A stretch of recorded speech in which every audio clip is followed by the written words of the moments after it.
Voilà, amis sportifs, bonsoir. Très heureux de vous retrouver à travers ce nouveau numéro de votre émission préférée Megasport sur DRTV International, canal 332. En tout cas, c'est parti avec le sommaire du football. On en parlera assez avec, bien évidemment, ce changement à la tête du classement provisoire du championnat national de football Ligue 1. C'est l'AS Auto avec 18 points qui caracole seul en tête du classement. En tout cas, Ben Kavou donnera le classement, somme toute provisoire, dans cette émission. Nous vous parlerons également de ce séminaire à l'endroit des entraîneurs du football ouvert hier à la FECOFOOT, un séminaire initié par la Fédération internationale de football association. Et puis à l'étranger, Christian Otato s'est entretenu, vous allez l'entendre, avec Lionel Samba. Il évolue en Bulgarie en 3e division. Invité de ce Megasport, en tout cas il s'agit des membres de la Ligue départementale de lutte traditionnelle et grappling, c'est bien cela. Il s'agit de Romain Mbongo Vour, il est le président de cette ligue départementale de Brazzaville. Alors avec lui, Carole Marie Ngwaka. Carole Ngwaka, je crois que c'est bien cela. Elle est présidente par intérim de la FECOLUTRAG, la Fédération congolaise de lutte traditionnelle et de grappling. Et puis nous aurons également Mesmin Niakounou, il est le DT, le directeur technique de cette ligue. Et enfin, le secrétaire général de la ligue, il s'agit de Fred Mboumba. Bonsoir à vous. Bonsoir. Alors les consultants sont là, Christian Otato et Benka, en tout cas, bonsoir à vous également. Régis Sepelé, notre coach, notre consultant coach, en tout cas, est pris pour le séminaire ouvert hier à la Fédération congolaise de football. Séminaire, je vous l'ai dit, initié par la Fédération internationale de football association. Vous l'aurez d'ailleurs dans les images concernant le reportage des frères Ntika Soumba. Alors c'est parti, mesdames et messieurs, amis sportifs, pour ce mégasport qui commence avec la méga question du soir. Alors Benka, vous avez prévu quoi pour ce soir? Ce soir, nous allons parler du championnat national. Il est question de retrouver donc dans les archives la première équipe de la zone nord du pays à avoir remporté ce championnat. Donc nous pouvons avoir déjà à l'image cette question. Quelle est la première équipe de la zone nord du Congo à avoir remporté le championnat national Ligue 1?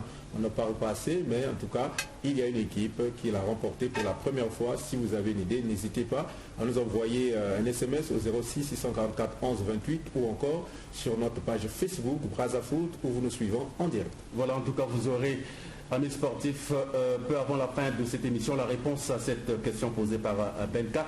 Monsieur, question pour un champion, en tout cas pour ceux qui savent, qui suivent pratiquement de très près le sport congolais, bien, ils ont déjà la réponse. C'est à vous de jouer, amis sportifs. Championnat national, comme je vous l'ai dit, avec ce changement en tête du classement provisoire, c'est l'AS Auto qui a commencé timidement, qui a finalement chippé le leadership avec Club Mokanda de Pointe-Noire, qui a essayé un peu de dégringoler. L'AS Auto qui retrouve de plus en plus ses marques, est provisoirement en tête de ce classement avec 18 points.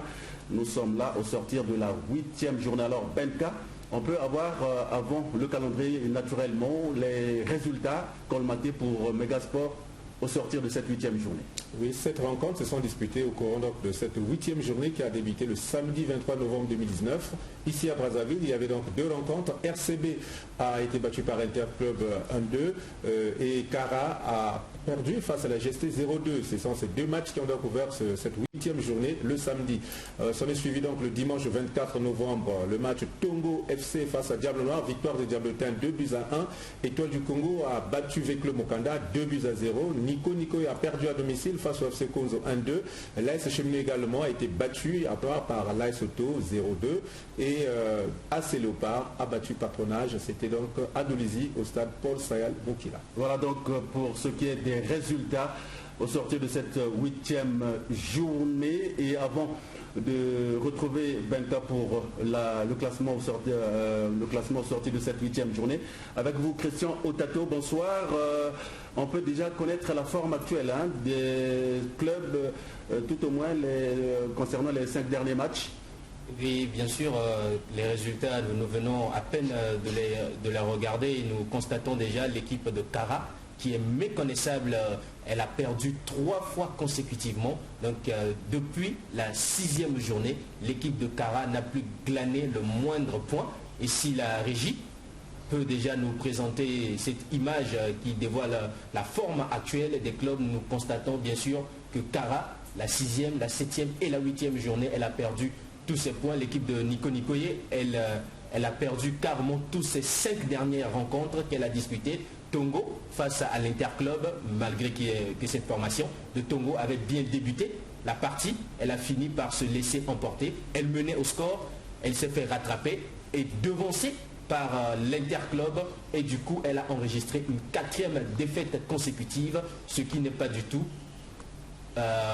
positif pour cette formation. Voilà donc la forme actuelle des clubs, en tout cas qui évolue en dents de scie, notamment le club athlétique Renaissance Aiglon Kara qui avait commencé en fanfare, mais Christian Otato vient de le dire, en tout cas le Kara qui a concédé pratiquement 3 défaites d'affilée et par le même score de 2-0, Benka, ça mérite à réfléchir. Oui, c'est vraiment une grande réflexion qu'il faut formuler à cet endroit parce qu'on se rend compte que Kara, qui il y a 3 saisons a disputé la phase de poule de la Coupe de la Confédération, laissait quand même donner un peu plus d'espoir sur le football parce qu'on pensait que Kara c'était l'équipe qui était la mieux outillée pour mieux représenter le Congo.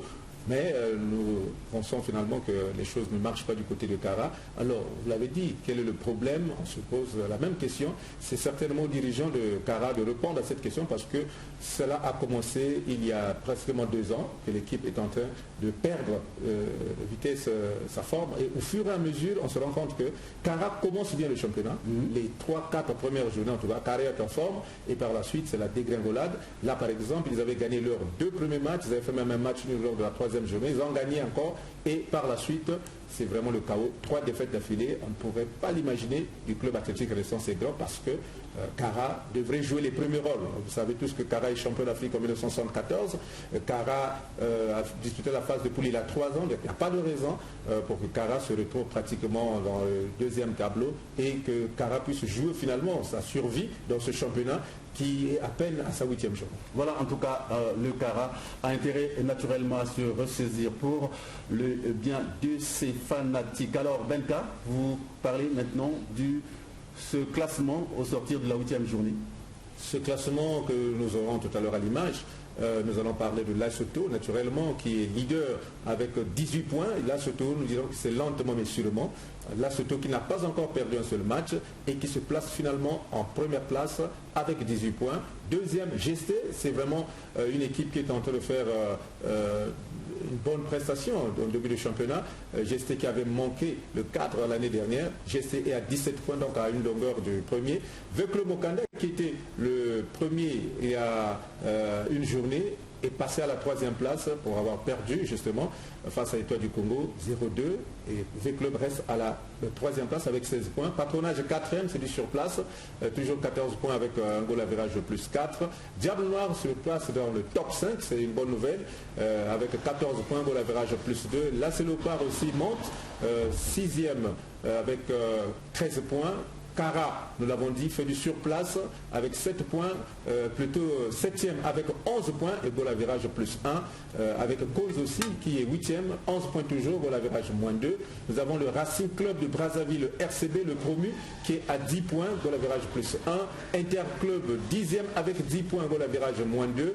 Le Étoile du Congo est à 11e avec 10 points, goal average moins 3. Nico Nikoye 12e avec 4 points et enfin nous avons les 2 dernières places qui sont occupées par l'AS Cheminot 3 points et Tongo Football Club 2 points. C'est vraiment la triste réalité de ce championnat pour les équipes du bas de classement, notamment Étoile du Congo qui a du mal à remonter la pente parce que ils ont commencé timidement avec un forfait, plutôt un match perdu sur tapis vert et un point qui leur a été arraché. Ça veut dire tout simplement que Étoile doit absolument gagner les prochains matchs pour se replacer. Voilà, en tout cas, Étoile du Congo, avec le coach Cédric Nanité Lamio, c'est très bien dit. Alors, Christian Otato, la pyramide offensive maintenant, avec au sorti de cette 8e journée justement. Et oui, au sorti de cette 8e journée, nous allons constater le nombre de buts qui ont été marqués après les 7 rencontres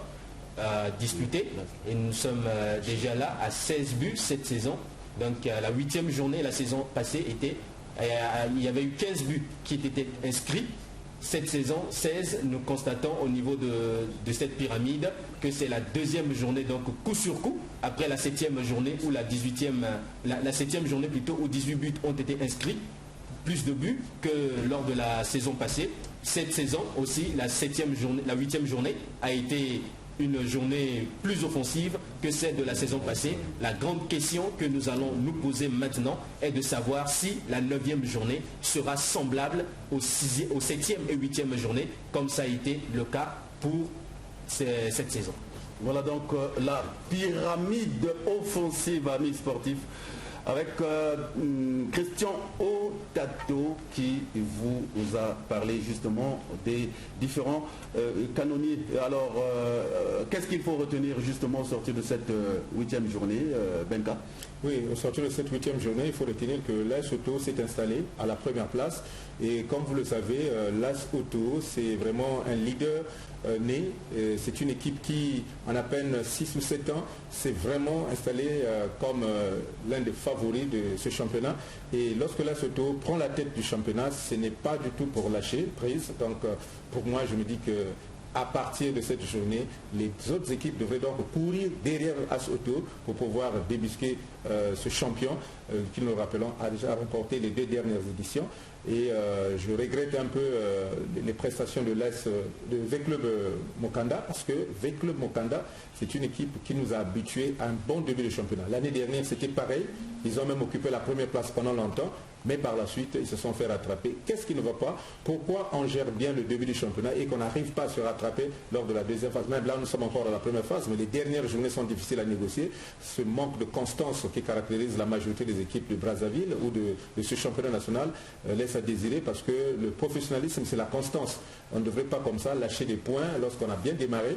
Est-ce que c'est un problème d'argent? Est-ce que c'est un problème de concentration? Est-ce qu'il s'agit du jeu qui n'est pas à la hauteur des attentes? Mais vraiment, je pense que ce championnat est en train petit à petit de prendre ses marques, et je me rends compte que l'AS Auto, qui prend la tête aujourd'hui, ne lâchera pas prise. Alors, oui. Je voulais aussi dire que RCB, qui avait remporté 3 matchs d'affilée, a réussi à se hisser jusqu'à avoir 10 points, mais RCB a aussi perdu 2 matchs consécutivement. Donc là, c'était le tout dernier contre Interclub, alors que RCB menait par 1 but à 0. Voilà, 1 but à 0. Je pense que c'est aussi l'immaturité des jeunes qui viennent de fouler un peu cette première ligue. Bon, mais qu'est-ce que vous voulez? Je pense que le coach devrait cadrer. Et il faudrait aussi dire que cette saison, RCB n'a pas fait un grand recrutement. Ils ont compté sur ces jeunes qui les ont amenés jusqu'en première division à l'intersaison. Donc d'ici là, lorsque le championnat va prendre fin dans sa phase aller, il faudra absolument renforcer cette équipe, parce que l'équipe joue maintenant en Ligue 1. Il faut des joueurs de niveau de la compétition pour pouvoir titiller les grands. Et là, je pense que RCB fait bien de se classer déjà dans le 2e tableau, mais presque au milieu, pour ne pas affleurer un peu le ridicule. Parce que actuellement, lorsque nous voyons Tongo dernière avec 2 points seulement, je pense que c'est vraiment incroyable. Tongo qui était habitué à jouer le premier rôle, Tongo qui jouait toujours parmi les 7 ou les 5 premiers, se retrouve dernier. Et là, on se pose la question, qu'est-ce qui ne va pas du côté de Tongo? Tongo, c'est l'une des rares équipes qui joue très bien, mais qui souvent n'arrive pas à gagner. Qu'est-ce qui ne va pas? Il faut se réveiller déjà, parce que nous sommes à la 8e journée. La 9e journée s'annonce déjà très difficile pour Tongo. Voilà, en tout cas, Christian Otato, oui. Et oui, bien sûr, il faut aussi souligner qu'au niveau des 3 dernières équipes de ce classement général, il y a déjà un écart qui s'est créé, parce que l'Étoile du Congo et ses 2 autres adversaires ont 10 points, pendant que les 3 derniers sont à 2, 3, 4 points. Il y a déjà un écart qui vient d'être creusé, et j'espère bien pour cette question de l'Étoile, plutôt du RCB, ou que ce soit même de cette formation de Tongo, les entraîneurs doivent vraiment jouer, parce que ces équipes Deux équipes ont eu à présenter un scénario identique. Elles ont eu à ouvrir le score.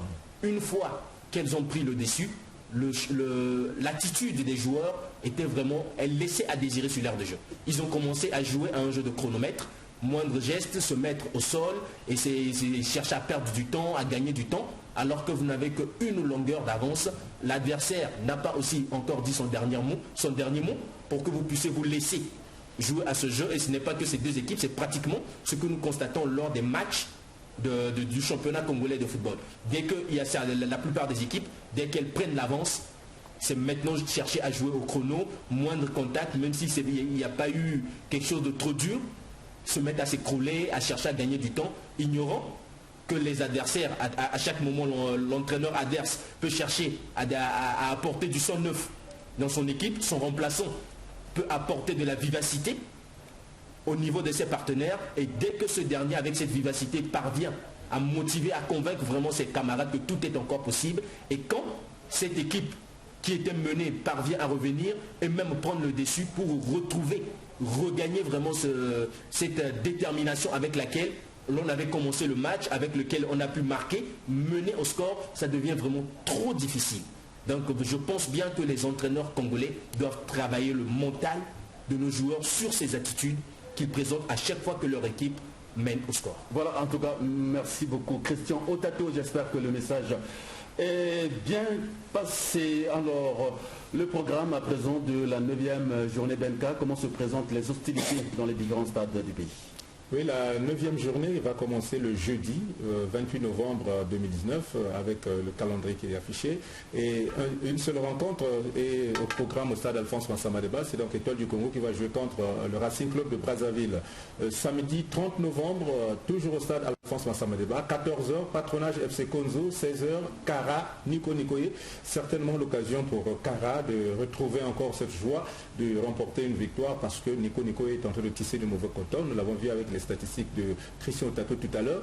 Dimanche 1er décembre à 14h au stade Alphonse Massamadeba, Diable Noir Gesté, c'est un grand derby, c'est le match tant attendu parce que comme nous le savons, Diable Noir a toujours eu du mal à battre Gesté et très souvent Gesté l'emporte devant Diable Noir. À 16h, Interclub va rencontrer Tongo et à Pointe-Noire, à 15h, V-Club sera opposé à Cheminot, AS Cheminot. C'est le derby de la ville océane. Là également, on va donc voir qui de V-Club ou de l'AS Cheminot va l'emporter, tout en sachant que l'AS Cheminot est avant-dernière et V-Club est à la 3e place. Et enfin, à Ouando, au stade de Mariengwabi, l'AS Auto recevra la Célopard. Voilà donc pour les différentes combinaisons concernant justement la 9e journée qui va commencer incessamment. En tout cas, Benka vient de vous donner de plus amples précisions. Poursuivons ce mégasport avec à la clé bien évidemment ce séminaire à l'endroit d'une trentaine d'entraîneurs congolais ouvert hier au siège de la Fédération congolaise de football. En tout cas, un séminaire initié par la Fédération internationale de football association. Reportage signé pour le compte de Megasport, Évrard Mtikassou. Durant 7 jours, les entraîneurs et instructeurs de sport seront édifiés sur plusieurs aspects techniques, footballistiques, pouvant servir à atteindre les bons résultats au cours d'un match, disons lors des compétitions. Au menu de ce séminaire, plusieurs thèmes et sous-thèmes tels que les capacités physiques en football, les entraînements conclusion tir au but et vitesse intégrée. La phase de transition qui fait allusion au système de jeu défense, attaque, défense. Michel Richard, expert FIFA, explique l'importance de ce séminaire. Une autre tâche qui sera la tâche des directeurs techniques que nous allons traiter encore cette semaine, c'est la formation des entraîneurs. Puisque les entraîneurs sont en quelque sorte les jardiniers des plantes nouvelles du football qui sont les jeunes joueurs. Donc il faut des bons entraîneurs pour former ces joueurs, des entraîneurs qui connaissent le foot, mais connaissent aussi, comme je l'ai dit, l'homme et l'enfant fait partie de la nouveauté de l'homme d'aujourd'hui. Donc c'est un cours important que nous allons traiter ici. Pour la presse, comme information, ce cours aura 2 volets. Un volet purement formateur d'entraîneurs, mais un deuxième volet. Il faut être formateur d'entraîneur, mais il faut aussi connaître le football d'aujourd'hui. A noter que ce séminaire s'inscrit dans la feuille de route du mandat de la FECOFOOT, puisque le président de la Fédération congolaise de football, Guy Blaise Mayolas, à son élection, avait déclaré que la formation ferait partie de ses priorités. Ils sont plus d'une trentaine d'entraîneurs et instructeurs qui prennent part à ce séminaire de renforcement des capacités de la FIFA qui s'achève le 30 novembre prochain au siège de la FECOFOOT.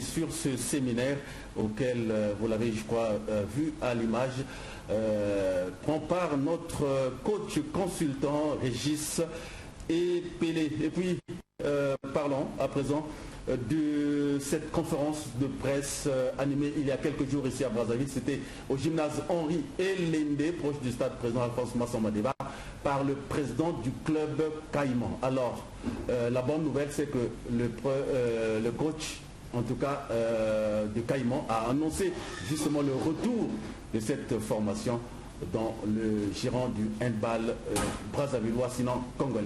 Suivez ce reportage. C'est devant la presse nationale et internationale que le président de Caïman a annoncé la bonne nouvelle.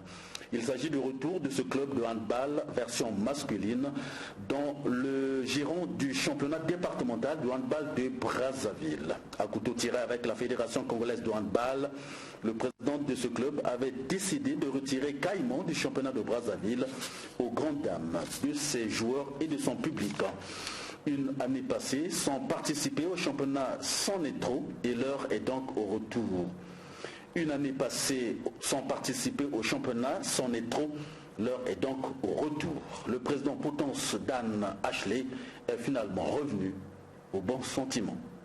Nous avons retiré l'équipe et aujourd'hui nous allons décider de revenir dans le handball, de revenir avec notre équipe Caïman. Parce que nous savons que les enfants sont prêts à nous. Les enfants nous ont menacés de tout genre parce que c'est leur patrimoine. Caïman est une institution. Donc on a besoin de ces gens-là. A noter que le club Caïman a été créé en 2014 et a participé à 3 reprises à la compétition africaine de handball.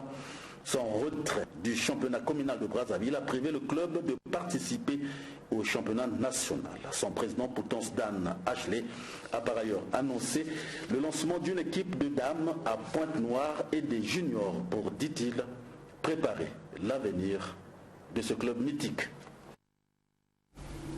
Voilà donc le club Caïman, bien évidemment, le club Caïman qui revient sur la scène du handball de Brazzaville, pourquoi pas du pays, d'une conférence à une autre. Parlons cette fois-ci de cette conférence de presse animée par Sarah Aoui. Elle est donc la vétérane du volleyball. En tout cas, elle a annoncé un événement qui a du reste eu lieu. C'était au gymnase Henri Elende. Il s'agit de l'organisation d'un tournoi international de volleyball.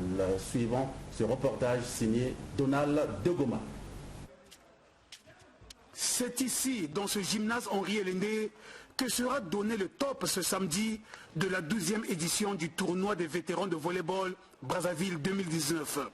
Prélude à cette compétition qui regroupera les volleyeurs de la France, du Gabon, de la République démocratique du Congo et tout naturellement du Congo-Brazzaville, la désormais vétérane 2019 Sarah Aoui a animé une conférence de presse ce vendredi. Avoir la possibilité de pouvoir apporter tant soit peu ma petite contribution à l'épanouissement de ce sport que j'aime, ben, je le ferai avec plaisir.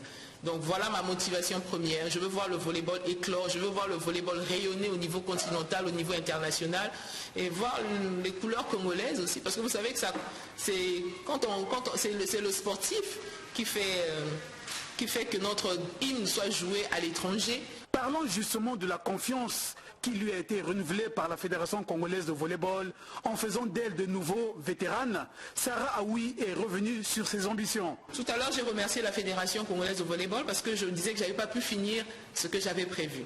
On est allé dans le nord, nous sommes allés à Madingu, nous avons œuvré au niveau de Brazzaville, mais nous n'étions pas arrivés à Pointe-Noire. Donc déjà, ça sera dans la continuité. Et le mandat s'inscrit vraiment dans la continuité, c'est-à-dire la promotion du volleyball au niveau des jeunes, la promotion du volleyball au niveau des jeunes filles. Le calendrier de la compétition étant désormais disponible, nous retrouverons dans le groupe A le tenant du titre Manga Corpo du Gabon, Gut VB du Congo-Brazzaville, Espoir et Wawa de Kinshasa et Diaspora Volleyball du Congo-Brazzaville. Dans le groupe B, Pointe-Noire et Wawa Volleyball, Ebeba VB du Congo-Brazzaville, Kinda Ojo du Congo-Brazzaville et l'équipe de la coopération française qui a été représentée à cette conférence de presse par son attaché de défense, le colonel Rémi Cazenave-Lavie. Voilà donc reportage signé Donald de Gomaé. Dans l'autre volet de l'actualité sportive. Retenez qu'il y a eu ouverture du côté de la fédération. Ouverture sportive naturellement du côté de la Fédération congolaise de boxe de Pharaon et discipline associée FECOBOFA-DEA en sigle. En tout cas, il y a eu des séances de démonstration, que ce soit au niveau de la boxe de Pharaon qu'au niveau du sport Kempo. En tout cas, suivez ce reportage et on se retrouve juste après. Au nom de Monsieur le Directeur Général des Sports et par délégation, je déclare ouverte la saison sportive 2019-2020 de la Fédération congolaise de boxe Pharaon et discipline associée. C'est en ces termes que le représentant du directeur général des sports et de l'éducation physique a ouvert la saison sportive 2019-2020 à la Fédération congolaise de la boxe des Pharaons et disciplines associées. La cérémonie a donné lieu à quelques séances de démonstration de la part des athlètes. Des démonstrations qui ont naturellement forcé l'admiration et du public et du bureau exécutif de la FECOBOFA-DEA, avec au premier plan son président Jean Samba. Après les partisans de la boxe des Pharaons, les Kempoka sont également montés sur le tatami pour la démonstration de quelques styles comme le Kempo soumission, le Kempo traditionnel, le semi-Kempo, le full Kempo ou alors le Kempo self-défense. Des démonstrations ponctuées par la remise de distinctions aux membres du bureau exécutif national, aux responsables d'associations affiliées, avec ici en toile de fond les membres de l'association congolaise de sport Kempo. Le président de la Fédération congolaise de boxe des Pharaons a, au cours de cette cérémonie, fait porter la ceinture noire au directeur technique de l'association congolaise des sports Kempo, Maître Brunel Boap, 5e dan, pour avoir brillamment réussi à son examen pendant que son président, Pichou Lebela Isende Abondo, lui, recevait des mains du président de la FECOBOFA-DEA une médaille d'or avec titre de commandeur dans l'ordre du mérite de Kempo. Un motif de satisfaction pour le président Pichou. Ce qui est un peu plus important, c'est les titres qu'on venait de nous décorer par rapport à la boxe des Pharaons. Parce que c'est le résultat au fait d'un effort, d'un travail consenti, et c'est ce qui a fait qu'aujourd'hui nous puissions être placés à ce rang-là de commandeur et médaille d'or dans l'ordre du mérite du Kempo Congo. A noter que les athlètes, eux aussi, ont reçu leur distinction. Voilà donc, c'était là l'ouverture de la saison sportive au niveau de la Fédération congolaise de la boxe des Pharaons et disciplines associées. Alors nous avons, nous vous l'avons dit, que nous avons des invités ici, les membres de la Fédération, plutôt de la Ligue départementale de lutte traditionnelle et grappling, c'est bien cela. En tout cas, qui sont arrivés sur ce plateau sous la houlette du président de la Ligue, Romain Bongomvo. À côté d'elle, il y a bien évidemment la présidente par intérim de la fédération de la FECO Lutrag, c'est Madame Carole Ngouaka. Alors bonsoir à vous une fois de plus. Bonsoir. Alors qu'est-ce qui vous amène sur ce plateau? On nous parle, Monsieur le Président, de l'organisation d'un événement de haute portée ici à Brazzaville. Il s'agit de quoi exactement? Bien, nous venons pour annoncer au public sportif congolais de la tenue du championnat départemental de lutte traditionnelle et de grappling. Oui, ça se passe où, quand, et puis quels sont les athlètes, les clubs qui sont invités à prendre part à ce grand rendez-vous? Bon, mais vous savez que c'est une discipline qui se passe sur le sable. Donc l'activité aura lieu au CG Pierre Tieté à Ouenze. Ça se passera du 30 au 1er, donc le samedi et le dimanche. Le samedi et le dimanche. Oui, une question, Benga? Non, c'est juste préciser que c'est du 30 novembre au 1er décembre, voilà, le week-end. Le week-end. Alors, quels sont les clubs? Comment ça va se passer sur le terrain, l'organisation? Ce sont des clubs affiliés à la Ligue qui prennent part à ce championnat? Combien sont-ils, ces clubs? Je voulais d'abord élever une équivoque. Peut-être que les gens vont dire que c'est la Ligue qui organise, mais pourquoi la fédération? Voilà. Bon, vous savez que la Ligue avait quelques problèmes et que nous avons été entièrement appuyés par la fédération. On a personne de Madame Ngouaga qui a soutenu la Ligue pour que l'événement puisse avoir lieu. Maintenant, pour les clubs, je crois que le DTN qui est à ma droite derrière peut donner des... Oui, monsieur le DTN, donc, alors, comment ça va se passer, l'organisation technique de cette compétition? Bien, ce qu'il faut noter, c'est que ce qui a été pris en compte, ce sont les niveaux de catégories. On a 5 catégories qui vont prester, et cette catégorie de poids et ainsi que d'âge. Donc, seuls les clubs affiliés à la Ligue qui auront cette première-là de pouvoir exhiber en fait. Y a-t-il un règlement? Si, nous avons un code qui a été déjà élaboré. Nous avons un code de la lutte traditionnelle qui a déjà été mis en place pour tous ceux qui vont prester.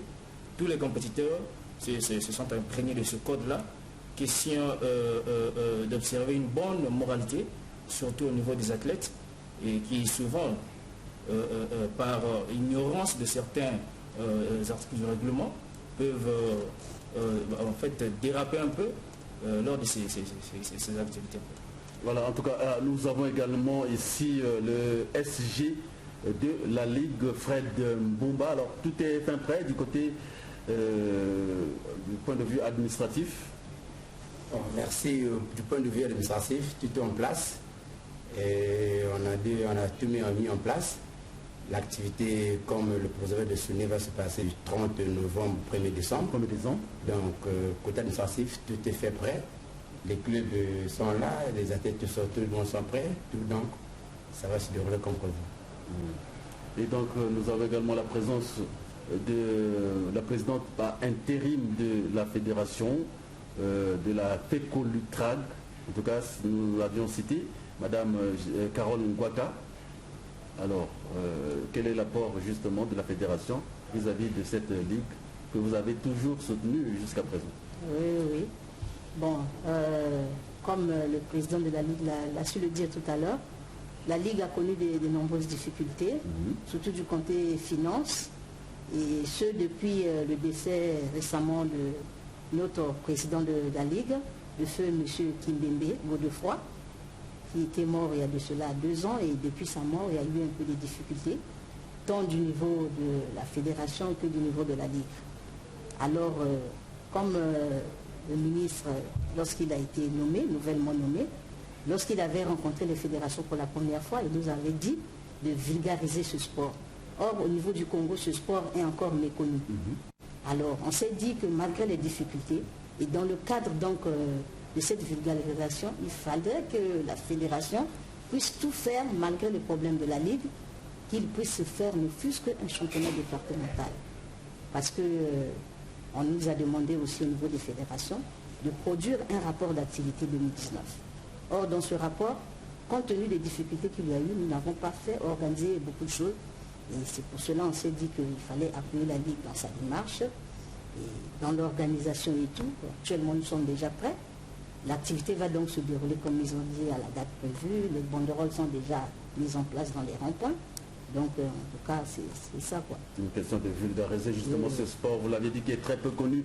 Alors, est-ce que vous-même, vous bénéficiez de ce soutien de la part du département ministériel des sports? Non, à ce jour, depuis la création de notre fédération, le gouvernement, l'État ne nous a jamais subventionnés. Et à cause de cela, je me dis qu'à présent, comme nous sommes à l'écran, il faut lancer donc un appel, parce qu'actuellement, nous travaillons avec les fonds propres au niveau de la fédération. Et ce championnat prouve que les gens ont eu la volonté pour l'organiser, parce que ce n'est pas facile de regrouper tout ce monde-là, parce que ça demande beaucoup de fonds. Organiser un championnat départemental, il faut avoir vraiment des moyens. Et du coup, je demande donc aux autorités qui nous écoutent ici que la lutte traditionnelle est un sport comme tout autre. Nous sommes affiliés à la Fédération internationale de la lutte traditionnelle. Donc du coup, nous ne sommes pas une fédération qui est minime par rapport aux autres. Tout comme on s'occupe du football, du volleyball, du nzango et tout, nous voulons aussi qu'il y ait cette même considération au niveau de ce sport qui est encore méconnu. Nous avons les athlètes partout dans les départements. Par exemple, j'ai cité à Ouando, nous avons des lutteurs de grande catégorie, des poids lourds, mais tant que nous n'avons pas encore mis les ligues en place, c'est difficile que ce sport-là se vulgarise. Actuellement, il y a des gens qui le pratiquent à l'intérieur du pays, comme étant le pongo. Or, avec le code de la lutte, on peut les ramener à cette discipline-là, à s'intégrer à ce code-là, afin qu'ils puissent être considérés comme lutteurs. Donc, nous avons des ligues à mettre en place. Récemment, il y a la Ligue du pool que nous avons mise en place. Et là, nous allons donc mettre notre ligue au niveau de Ouando et ce sera en février. Pour envisager certainement à la longue l'organisation d'un championnat national, c'est bien cela? Oui, c'est ça même la raison. Parce qu'actuellement, nous avons 3 ligues à notre actif et Ouando sera le 4e. Et tout ça avec les moyens de bord. Donc, c'est pas facile. En tout cas, c'est pas facile. Alors, monsieur le président, je reviens à vous. Quelles sont les stratégies que vous entendez mettre en place naturellement pour vulgariser, pour ce sport qui est méconnu finalement du public? C'est vrai, un an, une mission des moyens, mais avec les moyens du bord, est-ce que vous entendez? Oui, ça c'est déjà le championnat national. J'espère que les gens iront un peu voir ce sport qui est bien présent d'ailleurs au Sénégal. Alors il y a des stratégies à mettre en place également pour vulgariser ce sport. Bien sûr, comme vous avez su le dire, qu'un homme, une mission et des moyens. Bien, nous voulons d'abord travailler au niveau de la ville de Brazzaville, dans les 4 arrondissements, choisir quelques sites où les jeunes pourront aller exhiber pour présenter ce sport au public congolais. Donc nous avons, je crois, 9 arrondissements. 19, 9. Donc nous allons répertorier les sites et nous allons faire des démonstrations pendant les week-ends. Et on a aussi un programme de créer un tournoi de notre feu président, le président de la fédération. Vraiment, il a beaucoup œuvré et que avec madame la vice-présidente, nous allons mettre en place un tournoi dénommé en son nom pour que l'activité puisse aussi, bien le sport puisse se faire savoir au niveau du public brazzavillois. Merci beaucoup. Alors, poursuivons. Oui, Benka. Une question à l'endroit de madame la présidente par intérim. Puisque vous êtes une fédération nationale, est-ce qu'on peut parler déjà d'une équipe nationale de lutte associée? Bon, on ne peut pas parler encore pour l'instant de ça parce que nous sommes une fédération encore naissante. Il y a des instances qu'il faut d'abord mettre en place. Donc c'est à cause de ça que nous sommes un peu bloqués. Et d'ici là, nous comptons le faire parce que nous avons un mandat de 4 ans au niveau de notre fédération. Et ce mandat prend fin en 2020. Et je comptais bien m'imprégner avec tous les autres membres de ma fédération afin que nous puissions mettre donc en place ce comité national. Oui, Christian Tato, une question? Oui, une question à madame la présidente qui venait de nous faire savoir que la Fédération congolaise de lutte traditionnelle est sur le point de vulgariser ce sport. S'il arrivait par exemple qu'un Congolais, un homme de bonne volonté comme le feu président aussi, venait pour apporter sa pierre à l'édifice, comment peut-il rentrer en contact avec la Fédération? Ok. Nous avons un site internet. Nous avons également des numéros de téléphone parce que lorsque nous adressons les courriers à l'endroit des autorités administratives, il y a une en-tête. Donc sur l'en-tête, il y a le numéro de téléphone que les gens qui peuvent nous rejoindre au téléphone, tout comme sur Internet. Donc, ouais, le numéro, c'est l'occasion de le communiquer. Le numéro de téléphone, c'est le 06 911 73 79. Il y a aussi le 06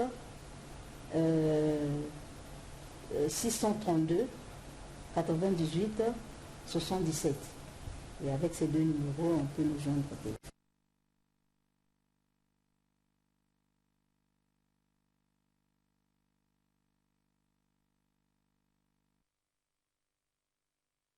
Nominé, me disiez-vous?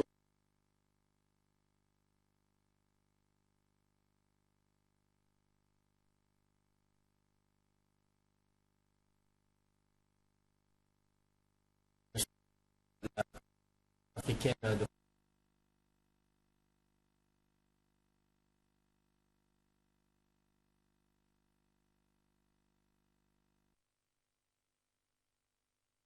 Les joueurs qui sont vraiment en tête de ce... qui sont mieux placés, parmi les candidats, nous avons Pierre-Emerick Aubameyang d'Arsenal, nous avons le duo Mohamed Salah et Sadio Mané de Liverpool. Donc ce sont surtout ces deux hommes de Liverpool qui sont en bonne posture. Et là, devant l'écran, nous sommes en train de voir les 30 candidats. Ce qui est aussi intéressant est la présence de certains footballeurs évoluant dans les championnats africains, tels que le buteur togolais évoluant dans le championnat marocain, Joe Fodo. Voilà, donc parlons à présent de ce choc entre le Real et bien sûr le Paris Saint-Germain, Ligue européenne des champions, où ça passe, où ça casse ce soir pour le Real de Madrid, après son camouflé reçu à l'aller au Parc des Princes, 3-0. C'était une sévère bastonnade. Et bien, on attend ce soir la réaction, n'est-ce pas, Pascal Biozigiminou, la réaction des merengues. Oui, tout à fait. Il faut se dire que le match se joue, c'est à Bernabéu. Ah ouais. Donc je crois que, bon, moi, je ne peux pas dire que Real parte avec les faveurs de pronostic, mais je dis, le match se joue au stade Bernabéu. Donc il faut faire que les Français doivent faire extrêmement attention à ce que nous appelons. Avec le retour de Neymar, naturellement. Oui, bon, le retour de Neymar, la forme et dans notre jargon, comme d'habitude, il faut éviter la remontada. Parce que Real est capable de le faire. Il ne faut pas que les Français puissent se dire que non, nous à l'aller, on est sorti vainqueur 3-0, c'est déjà suffisant, mais il faut faire très très attention dans ce genre de confrontation, dans ce genre de match en tout cas. Il y a toujours des surprises désagréables et il faut éviter qu'à la fin des 90 minutes, que certains joueurs puissent mettre la main sur la tête. Donc c'est un match qui s'annonce. Mais je dis bien, le stade s'appelle Bernabéu. J'espère qu'ils ont toujours, les Parisiens, à l'idée, en mémoire, cette mémorable remontada réussie par cette fois-ci les coéquipiers de Léo Messi.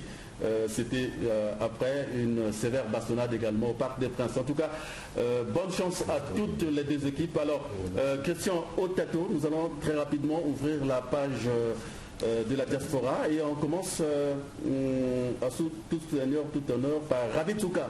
C'est bien cela? Et oui, Ravi Tchouka, nous allons commencer par lui parce que nous avons décidé au fait aujourd'hui parler de nos internationaux qui ont participé aux deux premières rencontres des éliminatoires de la Coupe d'Afrique des Nations. Malheureusement que ce week-end a été vraiment dérisoire pour les internationaux qui ont commencé ces éliminatoires. La bonne nouvelle nous vient de ce garçon qui a gagné la confiance de Candido Valdo. Il a évolué dans le couloir droit face au Sénégal, tout comme face à la Guinée-Bissau. Ravi Tuka, il va évoluer à partir du mois de mars en première division suédoise.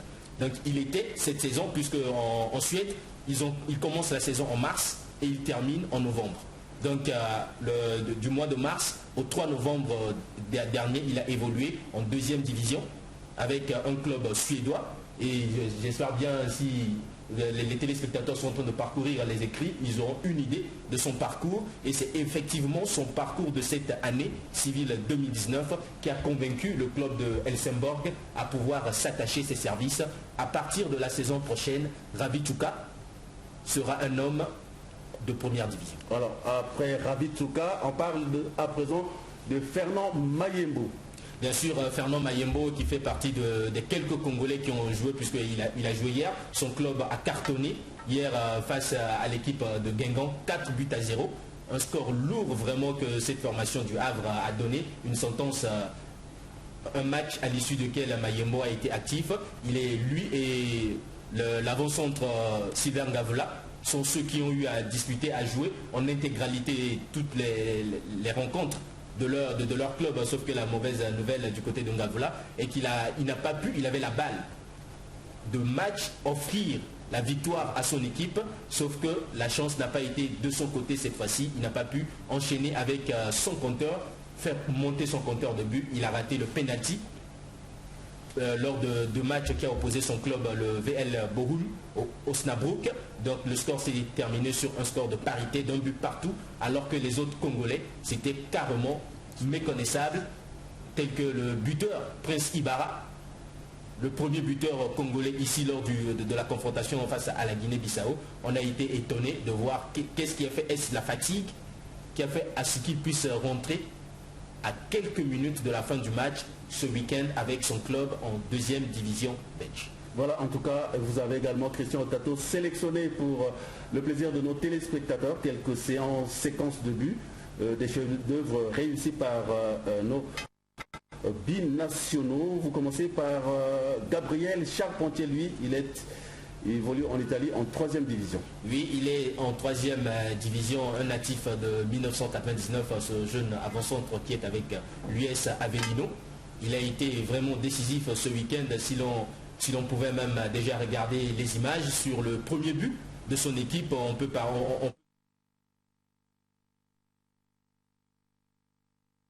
adverse, la défense d'ailleurs adverse qui a été obligée d'ajuster une mauvaise passe qui a permis à son coéquipier d'ouvrir le score, et lui-même il s'est évité à cette fête offensive de son équipe en marquant un but de la tête. Et déjà là nous sommes en train de constater l'entrée en jeu de son équipe, l'US Avellino, qui a pris le dessus sur l'équipe de Reds sur un score de 3 buts à 1. Donc avec la complicité justement de notre vaillant technicien, on peut aller rapidement à la séquence de ce but. Nous sommes à la 2e minute, je crois. Oui, c'est à la 2e minute. On peut aller déjà rapidement à la séquence de ce but que vous allez certainement apprécier tout à l'heure. Voilà un mauvais renvoi de balle de la part du gardien, mais là c'est pas le but c'est pas le but de Charpentier. Ça c'est le but contre son camp que l'équipe adverse a marqué. J'espère bien si on peut aller à partir de la 2e minute et la 20e seconde où le gardien de l'US Avellino effectuait un dégagement qui a permis à l'équipe de... Là c'est le 2e but où le pressing, le voilà Charpentier qui est en train de presser le gardien adverse, et on voit déjà la conséquence, ce que ça donne, un 2e but à son équipe.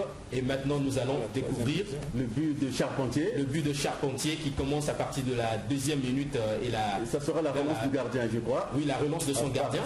À partir de la relance de son gardien, eh bien l'action qui va suivre, ce sera naturellement le but de Charpentier, en tout cas une fierté congolaise.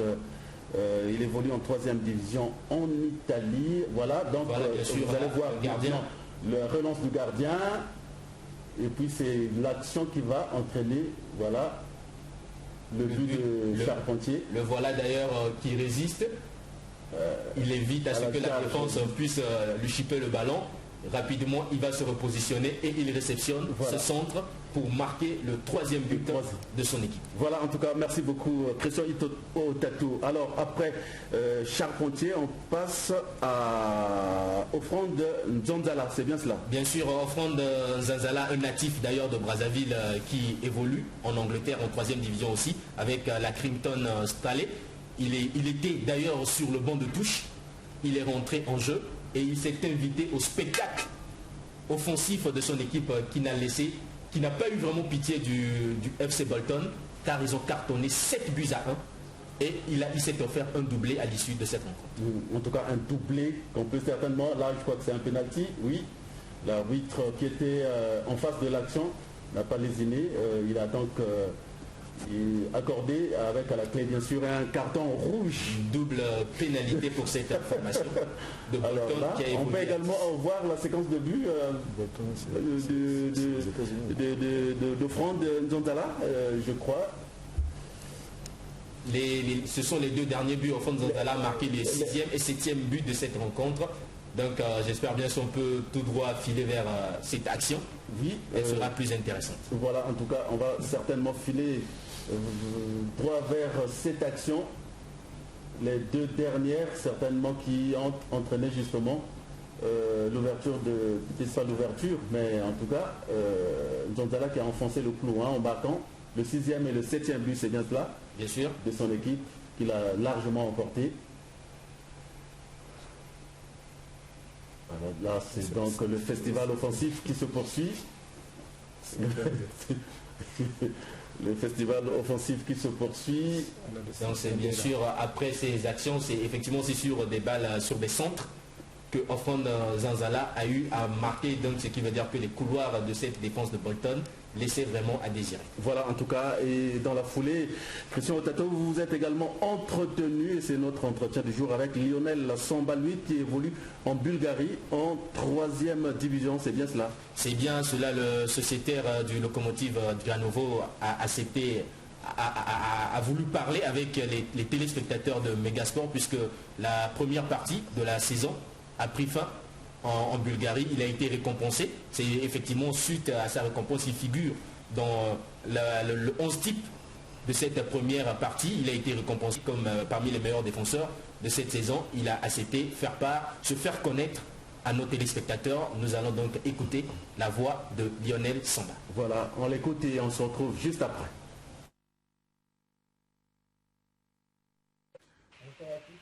Samba, j'ai 20 ans, je suis né le 20 janvier 1999 à Brazzaville et je suis actuellement footballeur professionnel au PFK Sevlievo en Bulgarie. J'ai commencé le foot à l'âge de 11 ans dans le club de l'US Vendeuve qui est un club de la banlieue nancéenne. Et ensuite j'ai rejoint les rangs de l'Espagne-sur-Moselle, puis j'ai signé dans les U17 nationaux du SAS Épinal. Nous avons effectué un très bon championnat. Et nous avons fait les playoffs, puis j'ai été recruté par l'académie de l'US Créteil Lusitanos, qui est un club professionnel français. J'ai joué pendant 1 saison et demie. Puis je suis parti en Roumanie pour signer mon premier contrat professionnel dans le club de l'ES Foresta Suceava. Puis je suis parti en D3 bulgare dans le club du Lokomotiv Drianovo. J'ai joué pendant 1 demi-saison. À la suite de cette demi-saison, j'ai été repéré par plusieurs clubs de Ligue 2, dont un en particulier qui m'ont proposé de faire la reprise et la préparation avec eux. Ils m'ont proposé un contrat, malheureusement pas à la hauteur de mes attentes. Donc du coup, Sevlievo m'a contacté. Ils m'ont proposé un projet très ambitieux qui est de jouer la montée avec un temps de jeu très intéressant. Je suis titulaire à tous les matchs, ce qui m'a valu d'être élu meilleur défenseur gauche du championnat. Et je suis actuellement dans l'équipe type du championnat de mi-saison. Avant cela, j'ai été contacté plusieurs fois par les équipes nationales jeunes du Congo. En tout cas, j'espère enfiler la tunique de l'équipe nationale et je voulais vous dire merci, vous les téléspectateurs de Megasport, de nous soutenir tout le temps, de nous encourager et j'espère à bientôt. Ciao. Ça nous va droit au cœur, interview exclusive Lionel Samba avec Christian Otato pour le compte de Megasport, en tout cas vous l'avez suivi. Il serait très heureux justement d'être un diable rouge prochainement. Alors nous filons vers la fin. Très rapidement, Monsieur le Président, l'honneur vous est choisi justement de conclure avec, pour rappeler l'événement qui pointe à l'horizon, c'est l'organisation du championnat national. Ça sera à Pierre-Ntsete du samedi 30 novembre au dimanche 1er décembre. Bien, nous invitons le public sportif congolais le samedi 30 et le dimanche 1er au CG Pierre-Ntsete pour assister au championnat départemental de lutte traditionnelle. Et nous disons aux athlètes de se tenir prêts et que l'événement aura bel et bien lieu. L'entrée, elle est gratuite? Non, l'entrée, elle est gratuite. Voilà, en tout cas, l'entrée est gratuite. Ça sera le samedi 30 et le novembre, bien sûr, et le dimanche 1er décembre à l'école Pierre-Ntsete. En tout cas, l'entrée est gratuite. L'occasion pour vous, amis sportifs, d'aller découvrir ce sport, la lutte traditionnelle qui est bien prisée au Sénégal. En tout cas, tenez-vous bien. Alors, très rapidement, nous allons bientôt nous séparer.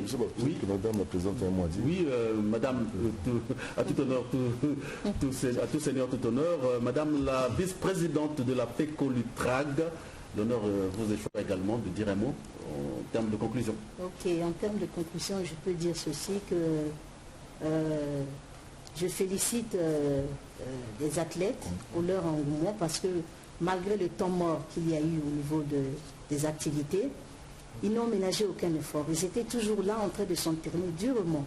Et maintenant, l'heure est venue de faire valoir un peu le sport qu'ils ont tellement choisi. Donc, je demande à tous les lutteurs de combattre avec un esprit de fair play, que tout le monde accepte celui qui a eu le point. Donc, que tout se passe bien et on appelle à tout le monde d'être là pour les lutteurs, qu'ils soient prêts, ainsi que le public congolais, à soutenir ce sport qui est encore méconnu. Et à la fin, je remercie un peu le président d'honneur de la fédération qui a mis un peu la main à la pâte pour que cet événement se tienne. Merci beaucoup. Voilà, en tout cas, merci beaucoup. Tout le plaisir a été pour nous de vous recevoir sur ce plateau. J'espère que oui. On n'a pas annoncé l'heure, c'est de 10h à 16h. C'est de 10h à 16h. En tout cas, le rendez-vous est bien pris. Samedi 30 novembre, dimanche 1er décembre, un événement sportif à ne pas manquer. Ça sera à l'école Pierre-Ntsete. Il s'agit du championnat départemental de la lutte traditionnelle et de grappling. En tout cas, une discipline très peu connue, mais c'est l'occasion pour vous d'aller voir comment ça se passe de vos propres yeux. Voilà. En tout cas, messieurs, tous les plaisirs a été pour nous de vous avoir reçus sur ce plateau qui se referme justement dans l'espoir de vous retrouver très très prochainement. Alors, avant de nous séparer justement, Benka, la réponse à la méga question de ce soir. La réponse, c'est donc la première équipe de la zone nord du Congo à avoir remporté le championnat national Ligue 1, c'est l'AS Auto. C'était donc en 2017, la saison 2017-2018. C'est l'AS Auto Doyo. Donc vous voyez bien que c'est la première équipe de la zone nord. Et par le passé, nous allons revenir sur la question de la première équipe de la zone sud en dehors de Brazzaville et Pointe-Noire. Voilà, en tout cas, merci. Nous remercions M. Ideverne Villa qui a trouvé juste et qui nous suit en direct de notre page Facebook. Voilà, en tout cas, remerciements également au président fan club Ngo, président fan club Owando, président fan club Kayi pour l'intérêt et Pointe-Noire sans oublier, en tout cas pour l'intérêt que vous accordez à votre émission préférée, disiez-vous. Voilà, c'est la fin de cette émission. On se retrouve toujours avec le même plaisir mardi prochain. Mais entre-temps, sachez qu'une question non posée est une porte qui demeure close. Au revoir et à mardi prochain.